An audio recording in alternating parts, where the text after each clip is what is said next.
Last year I got the chance to talk with the brains behind the 205 GTI Tolman edition, Mr. Chris Tolman. I wanted to know why these gained such popularity, so when they offered a workshop tour, I accepted. Chris, how you getting on? Louis, good to see you. Thanks for coming. Absolute pleasure. I mean, this place is like a little candy cave of cool cars, you know. Obviously people will know you at the moment relevantly towards the 205 side, but it'd be nice to show that you don't just do 205s. There's a lot happening in here. Absolutely, we do an awful lot of things. Over the years, we've done huge amounts of racing, huge amounts of development work, lots of engineering work. Yeah. Ultimately, we do a lot of car stuff and really nice car stuff. We've got a look at this. Late 50s, early 60s Lotus Elite. You know, at one, 7 years ago, we were probably the biggest restorer of Elites in the world. Okay. You know, we've done 20 of these over the years, full restorations, manufactured lots of parts.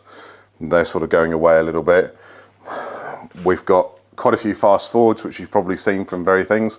This is not a particularly fast forward, but it's a nice old one. Yeah. You can also see in here, there's a couple of other crazy things. An X-Works Galant rally car, Group A rally car, and a BMW E30. Again, very different things, very different projects and very different clients in that respect, but it does go to show the diversity of what we do. The Galant is actually a car that I looked after 15 years ago, built an engine for it, did some suspension work. It's a club rally car. The guys brought it back to me now to have another engine rebuild, right, and do a few other bits and pieces. The Elite, it's not actually a car that we've built, but we've done bits and pieces on it. He now wants to go and drive it to Italy next year and back. Amazing. So we are taking some of our engineering and knowledge of what we do to make this hopefully more reliable. Yeah. So this is having a more modern exhaust with ceramic coatings, solid state regulator for the electrics, just the little things, some LED lights to take the load off of, just so it's going to be better. Make it enjoyable. You know what I mean? Going somewhere like that. So that it doesn't fall apart, yeah. Well, I mean, obviously with all these cars, a running theme is even if it doesn't have a Tolman badging, it kind of joins the Tolman family because there's a certain set of values that you place in what you build with. What we found, certainly over this year, is that we've got guys that have phoned up, clients, that have wanted a Tolman 205, and then they've gone, do you do anything else? Yeah. And we're like, yeah, we do all sorts of things, Yeah. And they're like, oh, do this. Right, okay. And then I say to them, oh, yeah, perfect. What would you like me to do? No, Chris, I want you to do it.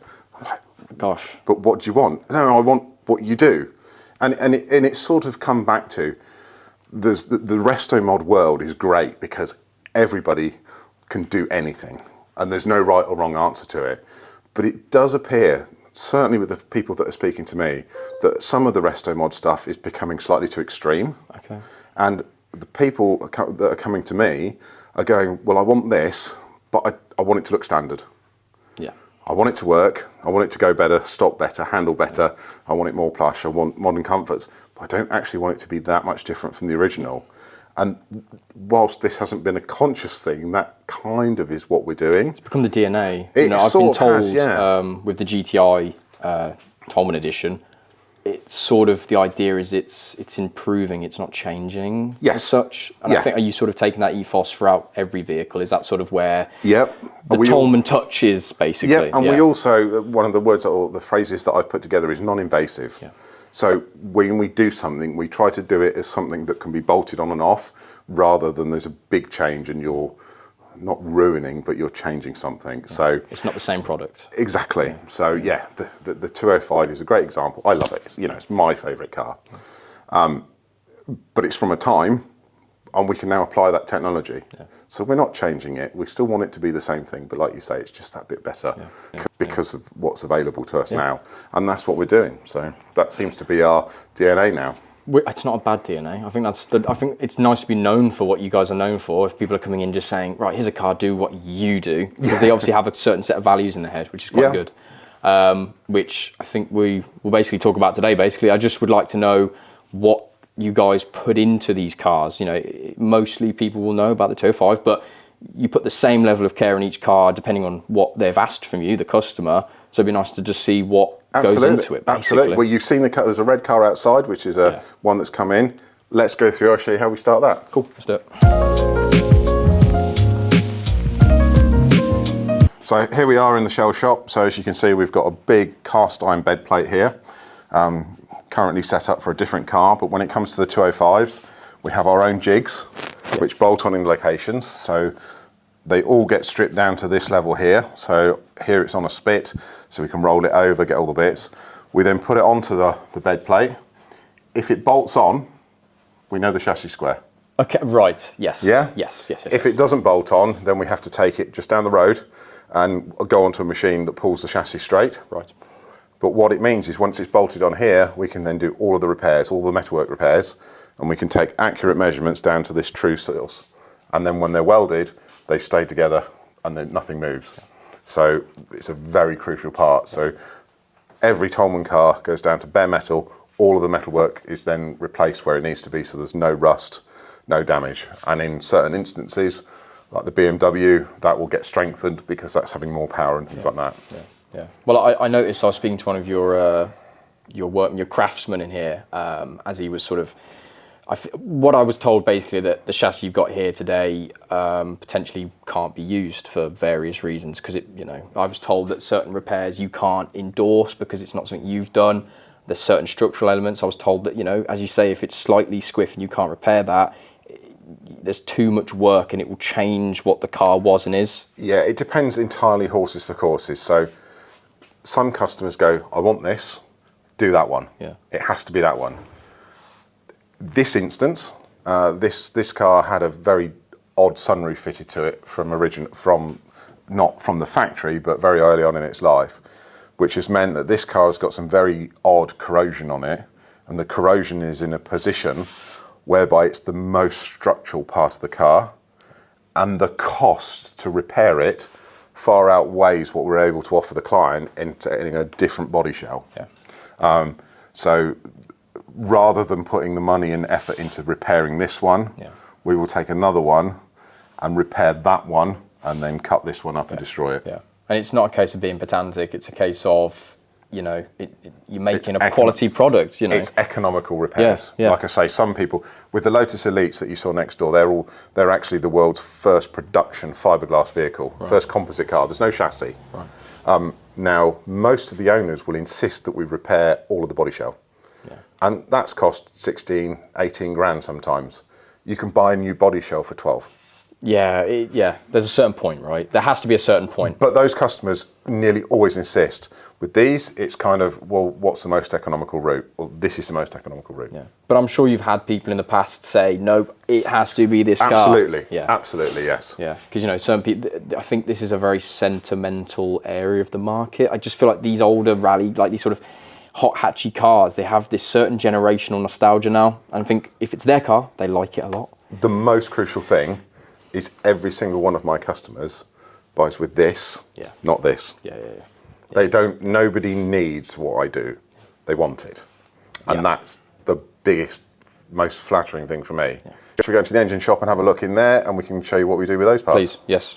So this is the heart of the operation when it comes to engines. So again, we do nearly all of our engines in-house where it's economically possible. Yeah. Certainly with the 205s, they are all done here. With some projects, it makes sense to outsource on some things just because it's a sensible thing to do. But all of the 205s are done here. So the engines get stripped down to their bare components. Everything gets crack tested, everything gets cleaned, everything gets processed, and then built up with all the new parts that we do that make it individually a Tolman car. Yeah. So we increase the performance, the reliability, all of those things. Yeah. Well, so obviously the idea is, it's more than likely, unless spec'd otherwise, going to be an original engine from the car. Yep. What are the certain things that you guys put into it that that didn't come with the engine? Do you put any specifically brand new parts in? Yeah, so we as a rule of thumb, we use new conrods, new pistons, new camshafts. Yeah. So we're changing the fundamental performance of the car with that. Yeah. Everything else, and there's new liners, new gaskets, all those sorts of things. Yeah. But that's the main part of it. And of course, with our modern ECUs, that enables us to get the most out of everything. Interesting, because obviously you say that you don't want to change too much about the characteristics of the car, and that obviously is the engine. You find those improvements don't take you too far away. No, so because the fuel injection system on the car was one of the first available, it was quite simple in the way it works.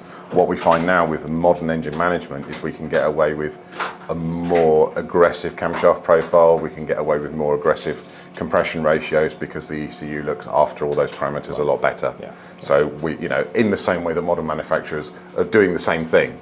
So again, it's just taking those years of development and putting it in what we've got today. Yeah. The next part of the powertrain is the gearbox. Yeah. So we'll go up into sub-assembly and have a look at gearbox and the rest of the car. Let's do it.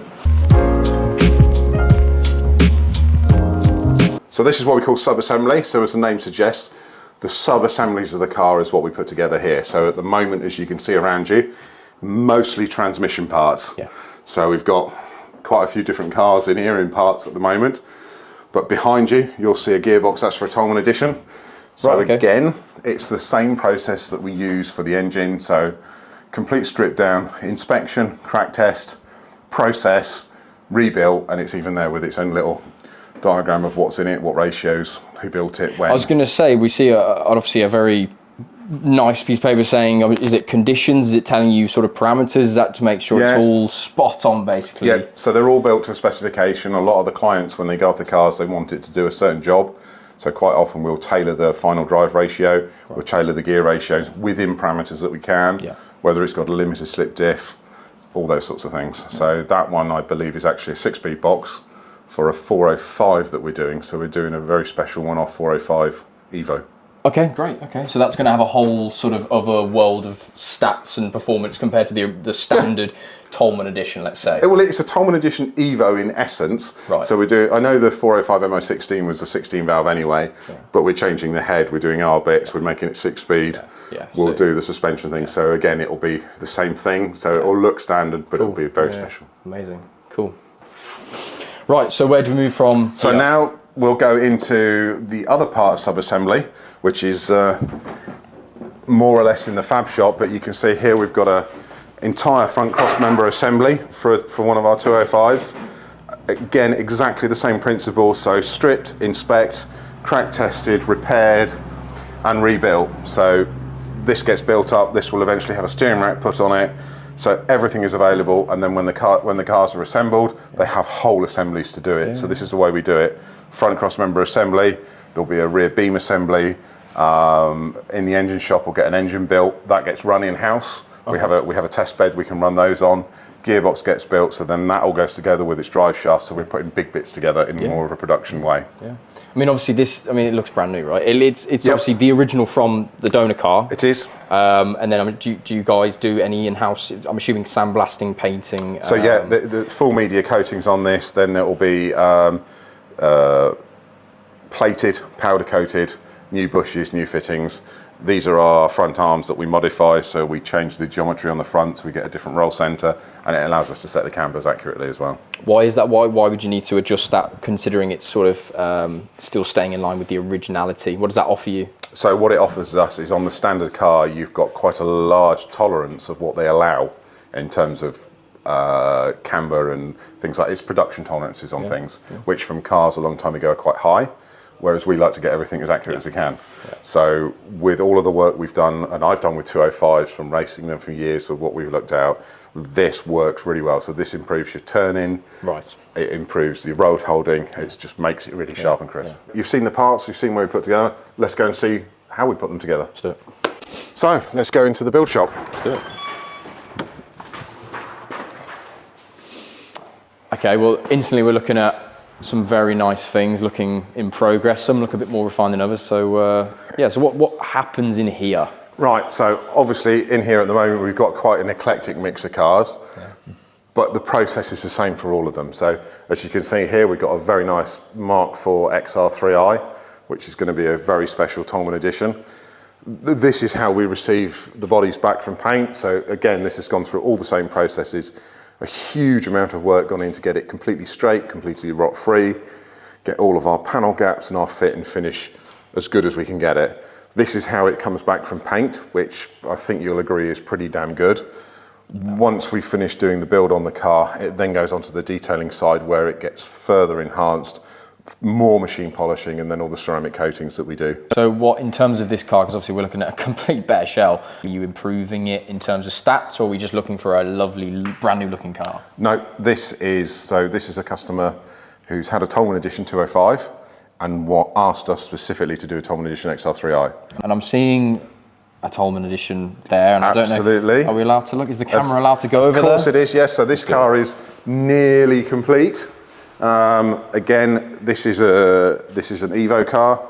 So this is one of the Evo models here? Yep. Amazing, okay. Yeah, so you can see it's got the 16 valve conversion. Yes, and what car's that from, sorry? It's not. So the cylinder head is off another Peugeot model. Interesting. The block is the standard 205 block, and then we put it together and we make it all work. I was going to say, did you have to sort of machine a way of adapting those two things together? No. They just work? It's part of the Peugeot DNA, so it's something that Peugeot do. Okay.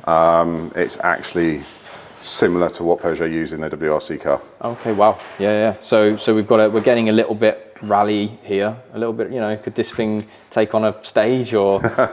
These are road cars, but yeah. Well, you never know, someone might buy it and just take it out to the country roads. If we want to build a rally car, we can build a rally car. We know what we're doing with those. Amazing, yeah. So yeah, this is nearly there. It's just had its PPF installed on it. As you can see, as it's an Evo, it's got the digital dash, so it's all in the process of what we're doing. Yeah, I guess this is a good little sort of like, where would you say this was along on the build stage? Because it looks like a fully fledged car, just missing a few trimmings. It's 98%. Okay. It will be probably complete by the end of next week. And with the Evo models, how many are you making? We're only going to do 25 cars. Yeah. And there's no split between what's an Evo and what's not. It's just what somebody specs. Okay. So there could be a few. It's not sort of, it's not like the uprated final edition as such. No. It's something you could get. 5 of them could be made, or however. Yeah. It all sprouted from when I did my car, which was the one that was on Top Gear, and I think we've spoken before. Top Gear were the people that coined it as a Tolman Edition, which wasn't even a thing a few years ago. And then I had a customer say to me, "Oh, well, I want the best 205 in the world." And I said, well, I've sort of got that, but I've had this idea. And the idea was if I had a free hand to do whatever I'd like, it was this. It was we do the digital dash, we do the conversion, bigger brakes, just make it a bit more extreme, but still be a road car. It's not about making the fastest thing. Yeah. It's about a road car that could be really cool. Peugeot did a 16 valve 309, which wasn't available in the UK. It was a left-hand drive only. So I wanted to do something that was cool, that could have been. Yeah. And that's what we've done. Yeah. And that's the Evo. Well, in terms of any sort of variable model, because I was told that if someone came in saying, right, I want a 205 GTI Tolman Edition, but I want it to be the track monster, you kind of say, well, no, that's straining too far away at that point. That's not a Tolman Edition. That is, if you want a track car, we'll build you a track car. Yeah. Are you, in terms of the 25, are you thinking of doing like a final thing when you make? Watch this space. Okay, cool, brilliant. Well, look, thank you so much for your time. It's been a pleasure to sort of just see how you guys, what is the Tolman DNA, because I think it's a massive thing that you're adding into a lot of different cars, and hopefully people will see this and they'll decide that they want the Tolman touch to their car because they think it will just finish it off nicely. Yeah, well, let's hope so. It's so fun to keep these legends on the road, and it's great to be able to have the opportunity to make them better and improve them and get lots of things out there. And they're great cars. Amazing. Whether it's a 205, whether it's a Mini or anything else. Or an Alfa Romeo, who knows? You'll do it all. Exactly. Amazing. It's been an absolute pleasure. Thank you. It's apparent with Chris and his team of highly skilled craftsmen that the absolute best is just a standard of practice. As this workshop series continues, I find that there is still amazing work to be found in our British automotive space, and I'm hoping as the year progresses, I can keep showing you these amazing shops full of passionate people. For now, I thank you for watching, and I'll see you guys in the next one.